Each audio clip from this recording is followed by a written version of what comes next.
básquet, y actualmente está en el Baskonia Alavés.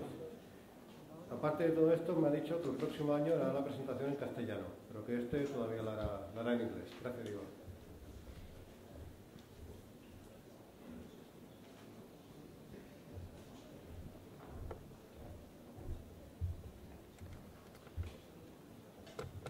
Buenos días a todos. I will speak in English, of course. Buenos días, voy a hablar inglés en primer lugar. Quiero dar la enhorabuena a los organizadores de este excepcional evento. Y me gustaría pedirles amablemente que les aplaudan, porque se lo merecen.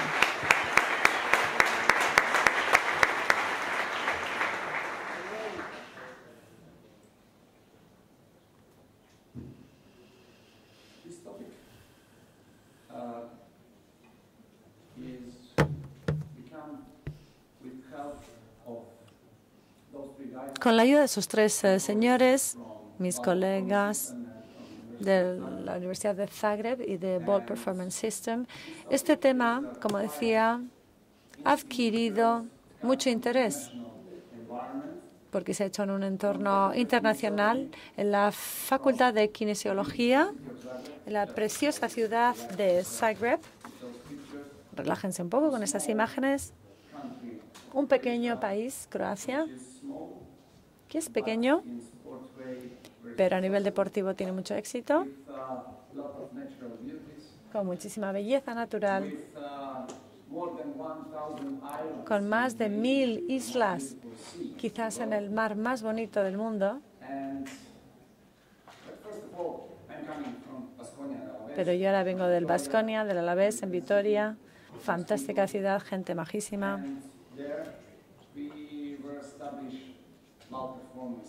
Y ahí hemos generado lo que llamamos el Ball Performance System. La idea es ayudar a los equipos, jugadores y entrenadores a conseguir alto rendimiento. Voy a empezar con esta famosa frase de Marco Aurelio, porque me gustaría aquí compartir una opinión sobre un tema delicado y quizás darles algunas soluciones, nuevas perspectivas. Porque el fútbol es un fenómeno muy interesante.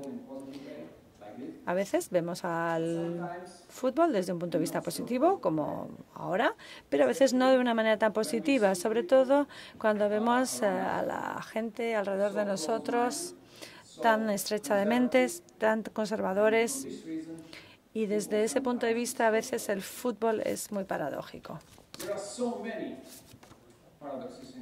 Hay tantas paradojas en el fútbol, y esta es una de las definiciones de la paradoja.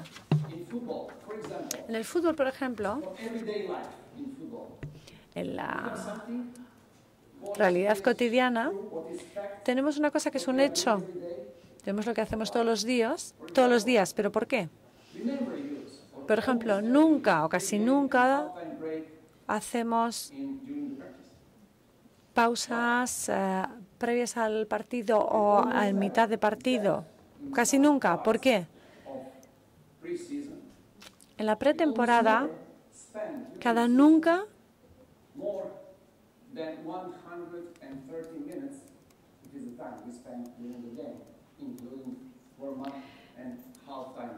incluyendo el calentamiento y la pausa a medio partido, son 130 minutos, pero normalmente nunca lo hacemos así cuando estamos entrenando.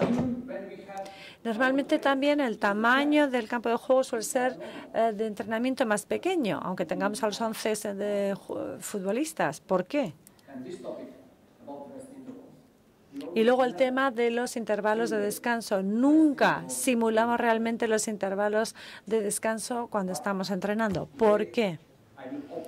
Hoy voy a lanzar todas estas preguntas, voy a intentar dar algunas soluciones, pero me gustaría darles la oportunidad, sobre todo, de que ustedes mismos encuentren más soluciones. entre diversas clasificaciones de recuperación. Yo prefiero esta, la aguda, la de corto plazo y la de largo plazo. Y hoy nos vamos a centrar en la de la de corto plazo, perdón, o la que se hace durante el entrenamiento.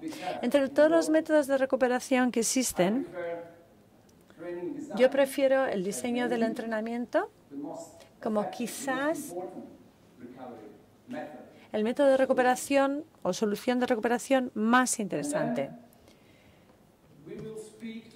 Luego vamos a hablar también de la recuperación interejercicio y intraejercicio. Esta última es especialmente interesante. Vamos a empezar con un momento concreto. Vamos a empezar con el hecho de que, por ejemplo, los sprints, como actividades de alta actividad, de alta intensidad, se producen cada 70 segundos. ¿Y en qué condiciones? Pues distribuidas de distintas maneras en el tiempo y también de manera aleatoria. ¿Y qué es lo que precede a esas actividades de alta intensidad, como los sprints? Normalmente suelen estar caminando o corriendo, haciendo como tipo footing.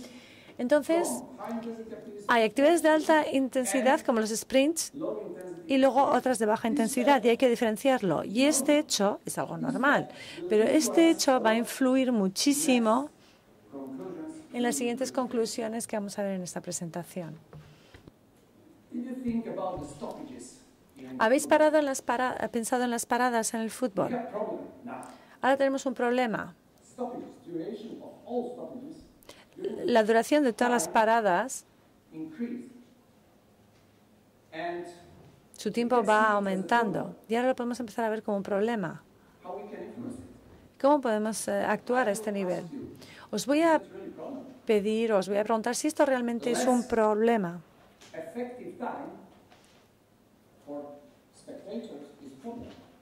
Claro, es un problema que este tiempo sea como menos eficaz de cara a los espectadores. Pero eso es un problema para la práctica deportiva, la duración de entre 11 y 7 segundos. Aquí tenemos un resumen. En la vida cotidiana, ¿qué ocurre? Los partidos oficiales son de entre 11 y 70 segundos. Los partidos de entreno, o sea, todos los días, en la vida cotidiana, en los entrenos diarios, esta preparación diaria es mucho más baja, esta cifra, de 7 a 30, 40 segundos. Y luego, otros juegos menos importantes donde realmente no hay paradas. Eso es bueno. ¿Por qué? Por la intensificación. ¿Qué es lo que trae la intensificación? Primero, una serie de transparencias. Nos vamos a centrar de estos pequeños juegos que se juegan al margen. Bueno, es en este contenido de entrenos de fútbol, que es el más habitual, entre un 40-80% equipos que están entrenando de esta manera, y vamos a ver cuáles son las ventajas. Tenemos, por ejemplo, las mejoras tácticas. Incluso el tiempo efectivo durante los juegos es distinto también entre los juegos importantes, los partidos importantes y los partidos no importantes. Hay una gran diferencia. A veces estamos aceptando algunos hechos cotidianos como si fueran la norma, pero no son la norma realmente. Y aquí lo que hay que cuestionarse qué es lo que es bueno para nuestros equipos y para nuestros jugadores y para nuestro rendimiento.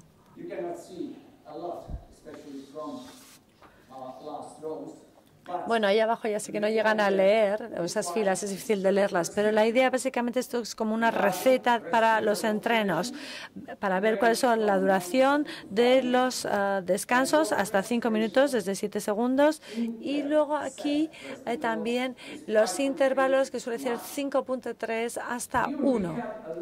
Incluso ha habido muchos estudios que nos han dado información sobre la duración de esos intervalos de descanso entre el ejercicio, Y este del 2017 incluso nos dio información que era muy práctica sobre cómo podemos usar estos pequeños partidos de otra manera según los distintos objetivos que estemos buscando. We have, fortunately, articles like this. I'm calling it like a high-intensity training Bible. And we have training prescriptions, strategies in Tenemos una serie de estrategias que son de carácter diferente, pero vamos a centrarnos en un detalle que tiene que ver con la duración del descanso o de los tiempos de reposo. Y de acuerdo con la absorción máxima de oxígeno se recomiendan 2 minutos. Y de acuerdo con el rendimiento neuromuscular y también los riesgos de lesión, los riesgos potenciales serían 2 minutos. En lo que tiene que ver con la acumulación de lactato en sangre, estaríamos hablando también de 2 minutos en líneas generales, entre diferentes series. Con la recuperación, bueno, no lo podemos recuperar, no lo podemos confundir con los 2 minutos. Pero ahora estamos empezando con un planteamiento más bien de tipo dramático.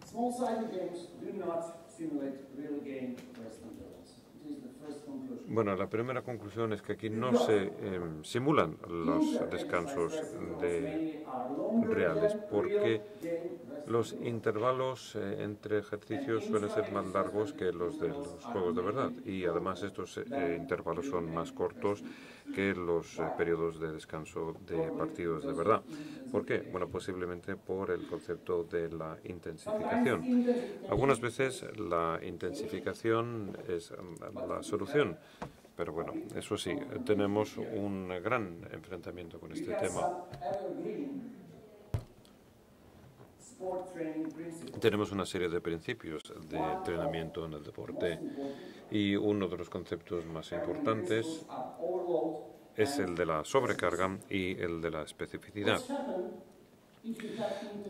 Pero ¿qué es lo que ocurriría si tuviéramos una intensificación o una sobrecarga? ¿Qué es lo que le ocurriría a la especificidad de esta manera cuando estamos hablando de los intervalos de reposo únicamente?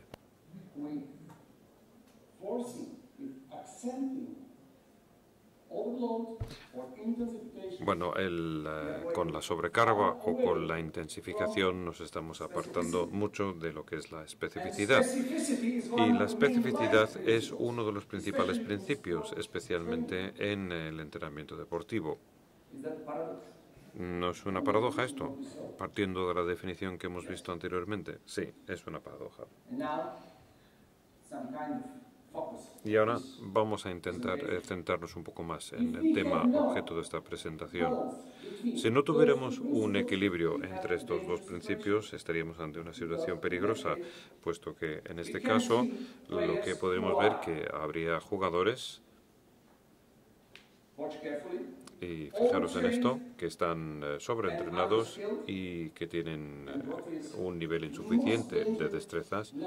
Y lo más peligroso en este momento es que tenemos a jugadores que están subentrenados pero que tienen demasiadas destrezas.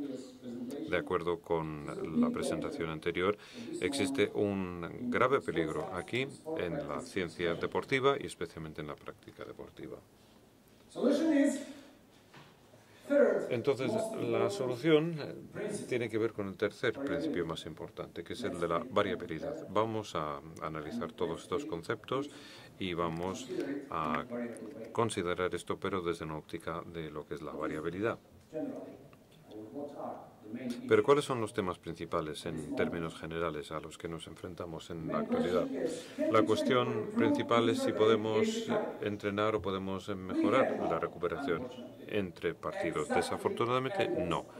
Y hay una evidencia muy clara al respecto. Y podemos decir, por muchas investigaciones diferentes, que es así. Por ejemplo, cómo a través del entrenamiento genérico, pasando de la baja intensidad al entrenamiento de alta intensidad, o bien entrenamiento genérico. Bueno, podemos repetir los intervalos, en fin, sí que lo podemos hacer. Pero también lo podemos hacer con la intensificación específica, con partidos más reducidos o de menos gente en cada equipo. Pero bueno, si queremos preparar a nuestros jugadores para que puedan jugar en un partido de verdad, para que puedan hacer su trabajo, vamos a meterles en la situación de un partido de verdad. Entonces es un planteamiento que tiene en cuenta todos los criterios básicos de este planteamiento, de este abordaje.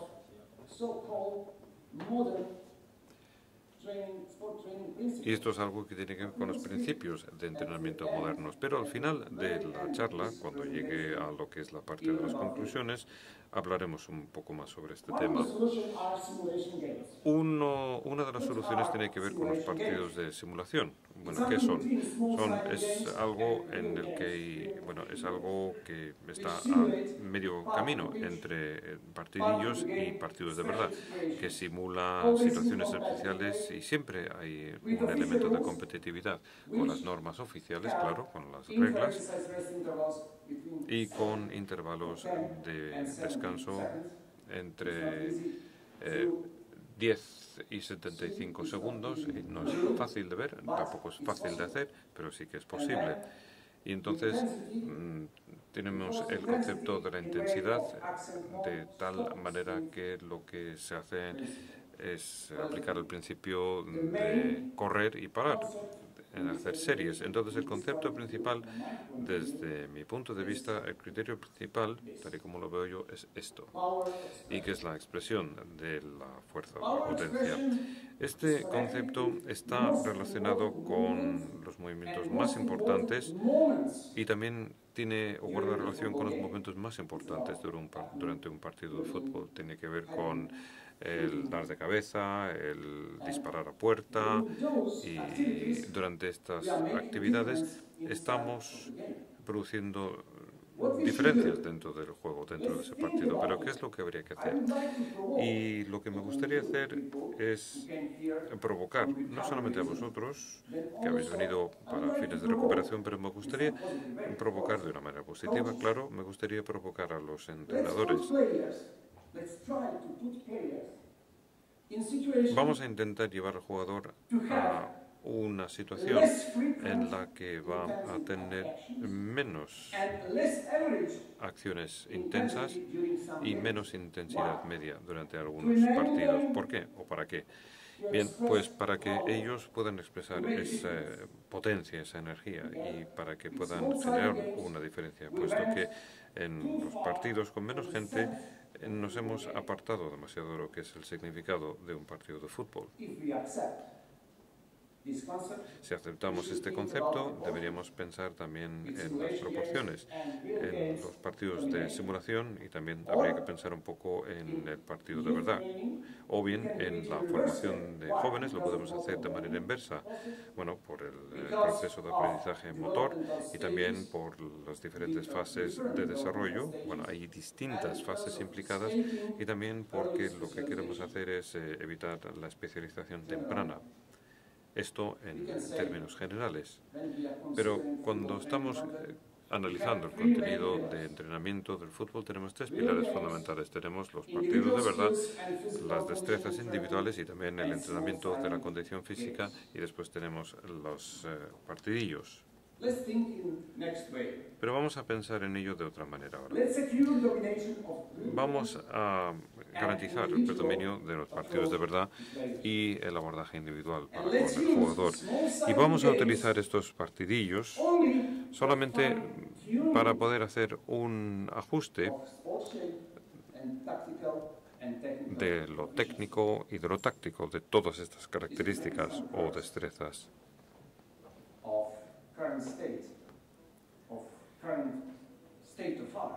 Y esto, digamos, que es lo que se está haciendo últimamente en el fútbol. Pero al principio de la presentación sí que he lanzado una advertencia y decía que yo quería abrir una serie de temas y quería ser provocador y que quería provocar a la gente del fútbol para que pensaran de maneras totalmente distintas. ¿Por qué? Pues para conseguir un equilibrio. El futuro del fútbol es algo que va a quedar descrito por este equilibrio entre las necesidades del equipo y las de cada persona a título individual. Y el futuro de la ciencia del deporte posiblemente consistirá o quedará determinado más bien por este apartado de aquí que no lo hemos citado hoy de momento. Y esto tiene que ver con la recuperación del intra y intermovimiento. Tiene que ver con la racionalización dentro de lo que es el organismo. Aquí es donde se encuentra el futuro del fútbol y es el futuro de la preparación para el deporte y del alto rendimiento. Y este es un aspecto que va a producir una diferencia muy importante y el tiempo lo dirá, además. Pero ¿quién se va a beneficiar de esto, de esta técnica? Bueno, pues aquellos que se preocupen más de las necesidades individuales de los jugadores, y tenemos también muchos debates sobre un volumen mayor de entrenamiento, pero ¿cómo es posible que otros deportistas u otros equipos entrenen mucho más que en el fútbol? Y esto fue una pelea que he mantenido durante los últimos 20 años y no ha sido solamente una pelea interna. Y después tenemos los detalles técnicos y tácticos que desde luego van a producir una diferencia, y también está la situación del partido y conseguir que los jugadores demuestren qué es lo que saben, pero en condiciones reales. ¿Y por qué? Para que la gente salga de estas cajas. Yo he dedicado mi carrera a estar en muchas cajas diferentes y algunas veces incluso me produce vergüenza decirlo o reconocerlo. Pero para evitar este síndrome del pastor y las ovejas, algunas veces yo hacía las funciones del pastor, pero muchas veces he hecho el papel de la oveja, pero una oveja de verdad, siguiendo al pastor, porque yo creo que el fútbol se merece la creatividad. La creatividad consiste en conectar cosas entre sí. Y también mi amigo Julio Calleja también ha presentado la misma diapositiva, pero este es mi último pensamiento que quería trasladaros hoy. El cubrir este vacío no es un tema de relaciones interpersonales. El cubrir este vacío se trata de una cuestión de un trabajo interpersonal. Vamos a empezar con este trabajo y todo depende de nosotros. Muchas gracias.